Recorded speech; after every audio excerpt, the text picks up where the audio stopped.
इस महीने के अप्रैल 29, 30 और 1 मई को 3 दिनों तक सेवालाल महाराज के एक और अवतार माने जाने वाले डॉक्टर रामराव महाराज के नाम पर बने मंदिर में उनकी मूर्ति की प्राण प्रतिष्ठा का कार्यक्रम आयोजित किया गया। यह जानकारी सेवानगर के पूज्य गोविंद महाराज ने दी है कि शहर के जिला पत्रकार भवन में आयोजित प्रेस वार्ता में उन्होंने बताया कि अप्रैल की 29 तारीख को सुबह 8:15 पर डॉक्टर रामराव महाराज की मूर्ति को जल में स्थापित कर जलवास किया जाएगा। इसके बाद पूरे दिन चंडी होम और हवन कार्यक्रम होंगे तथा रात में भजन और कीर्तन आयोजित किए जाएंगे। अगले दिन यानी 30 अप्रैल को मूर्ति को धान में स्थापित कर धान्यावास किया जाएगा। इस दिन भी पहले दिन की तरह चंडी होम हवन तथा रात में भजन कीर्तन होंगे।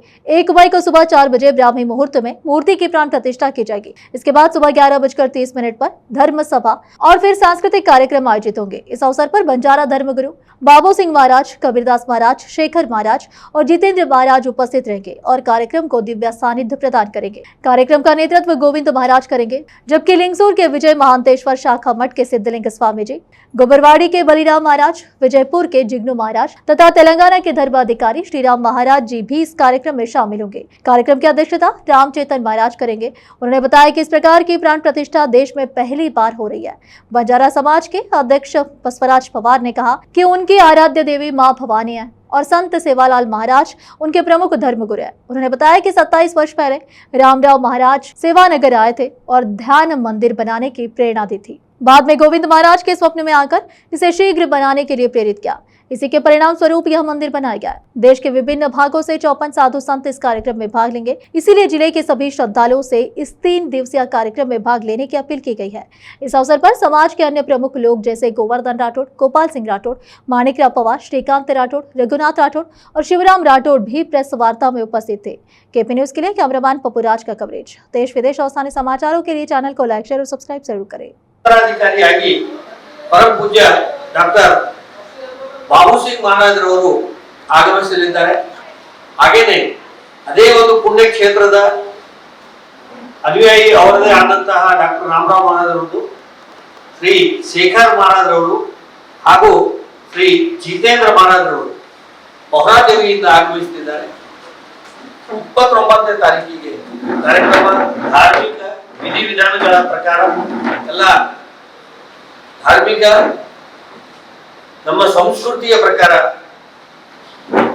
ಮೊದಲನೇ ದಿನ ಧಾನ್ಯವಾಸ, ಪರಪೂಜ್ಯ ಡಾಕ್ಟರ್ ರಾಮರಾವ್ ಮಹಾರಾಜರವರ ಮೂರ್ತಿ ಪ್ರಾಣ ಪ್ರತಿಷ್ಠಾಪನೆ ಅಂತಂದ್ರೆ ಅವ್ರದೇ ಆದಂತಹ ಒಂದು ಆಯ್ಕೆಯ ಕ್ಷೇತ್ರ ಅಂತಂದ್ರೆ 2ನೇ ಪೊಹರಾ ಕ್ಷೇತ್ರ ಅಂತ ಹೇಳಿ ನಂಬಿ ಈ ಗುರುಗಳಿಗೆ ಏನಾದ ದೀಕ್ಷೆ ಕೊಟ್ಟಿದ್ರು, ಅದರಂತೆ ಅವರ ಮಾತಿನ ಮೇಲೆ, ಅವರ ಕೊಟ್ಟಂತಹ ವಚನದ ಮೇಲೆ ಇವರು ಅದೇ ಕ್ಷೇತ್ರವನ್ನು ಪುಣ್ಯ ಕ್ಷೇತ್ರವನ್ನಾಗಿ ಮಾಡಿ ಅಲ್ಲೊಂದು ಮಂದಿರವನ್ನು ಸ್ಥಾಪನೆ ಮಾಡಿ ಇವತ್ತ ಭವ್ಯವಾದಂತಹ ಗೋಪುರವನ್ನು ನಿರ್ಮಿಸಿ ಅದರಲ್ಲಿ ನಮ್ಮ ಗುರುಗಳು 2009ರಲ್ಲಿ ಅವರದೇ ಆದಂತಹ ಒಂದು ಲೇಖನಿ ಮುಖಾಂತರ ಅವರೇ ಪತ್ರ ಕೊಟ್ಟಿದ್ರು। ಇದೇ ಒಂದು ಕ್ಷೇತ್ರದಲ್ಲಿ ಇದೇ ಒಂದು ಕ್ಷೇತ್ರದಲ್ಲಿ ಮಹಾರಾಜರ ಒಂದು ಗುರಿ ಸ್ಥಾಪನೆ ಆಗಬೇಕು। ಅದರಲ್ಲಿ ಶಿವಲಾಲ್ ಮಹಾರಾಜರು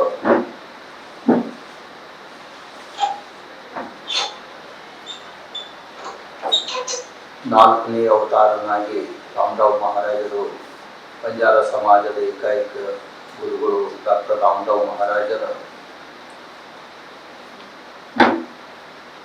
ದೇವಸ್ಥಾನದ ಬಗ್ಗೆ ಧಾರ್ಮಿಕ ಕಾರ್ಯಕ್ರಮ, ಕಳಸಾರೋಹಣೆ, ಮೂರ್ತಿ ಸ್ಥಾಪನಾ ಹಾಗೂ ದೇವಸ್ಥಾನ ಉದ್ಘಾಟನೆಗಾಗಿ ಪತ್ರಕರ್ತರಿಗೆ, ಎಲ್ಲ ಅಣ್ಣ ತಮ್ಮರಿಗೆ ಹಾಗೂ ವೇದಿಕೆ ಮೇಲಿದ್ದ ಎಲ್ಲ ಮುಖಂಡರಿಗೆ ನಾನು ಭಕ್ತಿ ಪ್ರಣಾಮ ಮಾಡುತ್ತಾ, ಬೀದರ್ ಜಿಲ್ಲೆಯ ಭಾಲ್ಕಿ ತಾಲೂಕಿನ ಸೇವಾನಗರ ಗ್ರಾಮದ ಹತ್ತಿರ ರಾಮರಾವ್ ಮಹಾರಾಜರ ಒಂದು ಭವ್ಯ ದೇವಸ್ಥಾನ ಇದೆ। ರಾಮರಾವ್ ಮಹಾರಾಜರು ಸುಮಾರು 85 ವಿಷಯದಿಂದ ಅವರ ಜೊತೆಗೆ ನಾವು ಉಳಿದು ಪೂರ ದೇಶದಲ್ಲಿ ಶಿಷ್ಯನಾಗಿ ಗುರುಗಳ ಜೊತೆಗೆ ನಾನು ಇರ್ತಿದ್ದೆ। ರಾಮರಾವ್ ಮಹಾರಾಜರು 2009ರಲ್ಲಿ ಬೀದರ್ ಜಿಲ್ಲೆಯಲ್ಲಿ ಒಂದು ಸುಂದರವಾದ ಧ್ಯಾನ ಮಂದಿರ ಆಗಬೇಕು ಗುರುಗಳದು ಅಂತ ಪದೇ ಪದೇ ಹೇಳ್ತಾ ಇದ್ದರು. ಒಂದೇ ದಿವಸ ಅವರು ತಮ್ಮ ದೇವಸ್ಥಾನದ ಲೆಟರ್ ಪ್ಯಾಡ್ ಮೇಲೆ ಬರೆದು ಕೊಟ್ಟರು, ಈ ಸೇವಾನಗರದ ಹತ್ತಿರ ಒಂದು ಒಳ್ಳೆ ದೇವಸ್ಥಾನವನ್ನು ಮಾಡಬೇಕು ಅಂತ ಅವರು ಹೇಳಿದ ಕ್ಷಣವೇ ನಾವು ಬೀದರ್ನಲ್ಲಿ ಎಲ್ಲ ನಮ್ಮ ಪುಂಡರಿಗೂ ಬಹಳ ಸರ್ತಿ ಅಲ್ಲಿ ಕರೆಸಿದ್ದೇವೆ ಕಾರ್ಯಕ್ರಮಕ್ಕೆ. ಈ ಒಳ್ಳೆ ಒಂದು ದೇವಸ್ಥಾನ ಆಗಿದೆ.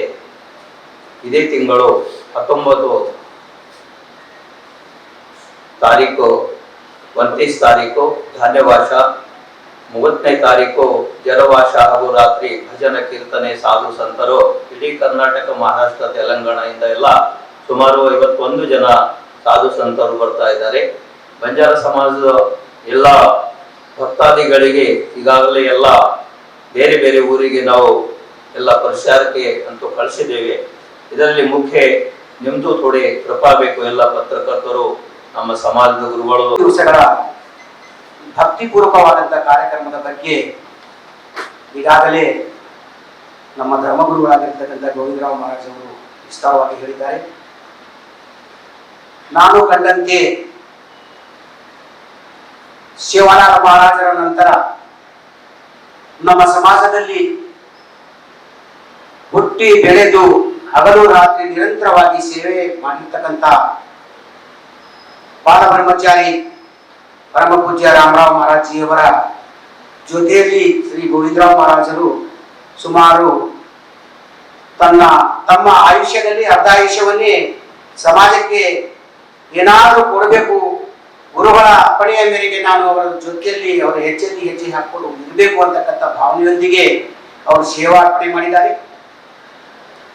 ರಾಮರಾವ್ ಮಹಾರಾಜ್ ಅವರ ಜೀವಿತಾವಧಿಯಲ್ಲಿ ಅವ್ರದ್ದೇನು ಕನಸಿತ್ತೋ ಆ ಕನಸಿನ ಒಂದೇ ಒಂದು ಮಾತು ಗೋವಿಂದರಾವ್ ಮಹಾರಾಜರಿಗೆ ಹೇಳಿ ಹೋಗಿದ್ದಾರೆ. ಅದರಂತೆಯೇ ಶ್ರೀ ಗೋವಿಂದರಾವ್ ಮಹಾರಾಜ್ ಅವರು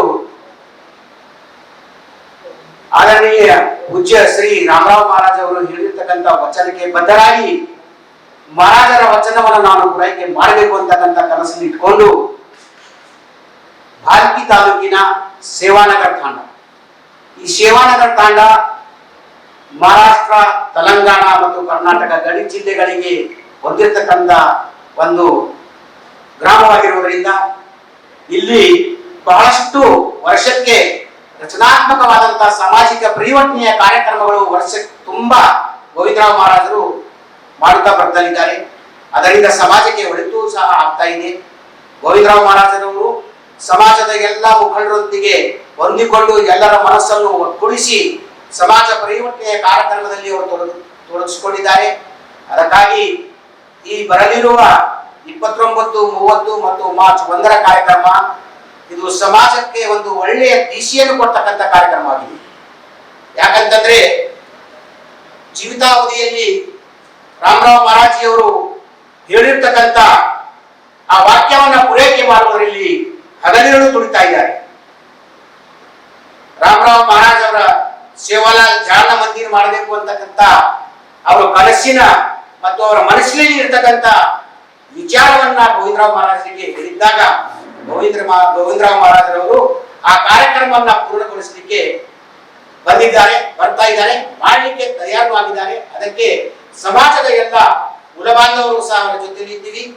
ನಮ್ಮ ಬಂಜಾರ ಸಮಾಜ ಅಲ್ಲದೆ ಇನ್ನುಳಿದ ಎಲ್ಲ ಧಾರ್ಮಿಕ ಸಂಘಟನೆಯ ಸಮಾಜದ ಮುಖಂಡರು ಸಹ ಗೋವಿಂದರಾವ್ ಮಹಾರಾಜರ ಜೊತೆಯಲ್ಲಿ ಕೈ ಜೋಡಿಸಿಕೊಂಡು ನಿಂತಿದ್ದಾರೆ.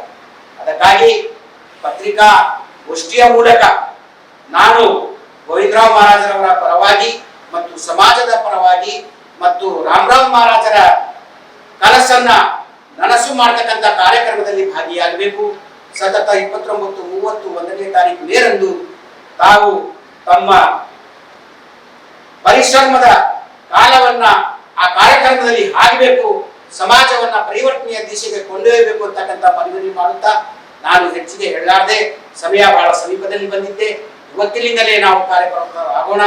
ಮಹಾರಾಜಿಯವರ ಕನಸು ರಾಮರಾವ್ ಮಹಾರಾಜರವರ ಹೆಸರನ್ನ ಒಂದು ಉನ್ನತ ಮಟ್ಟಕ್ಕೆ ಸಮಾಜದಲ್ಲಿ ಕಟ್ಟಿ ಬೆಳೆಸೋಣ ಅಂತಕ್ಕಂಥ ಭಾವನೆಯನ್ನ ವ್ಯಕ್ತಪಡಿಸಿ ನನ್ನ ಮಾತಿಗೆ ವಿರಾಮ ಕೊಡ್ತೀನಿ. ಜೈ ಹಿಂದ್, ಜೈ ಕರ್ನಾಟಕ.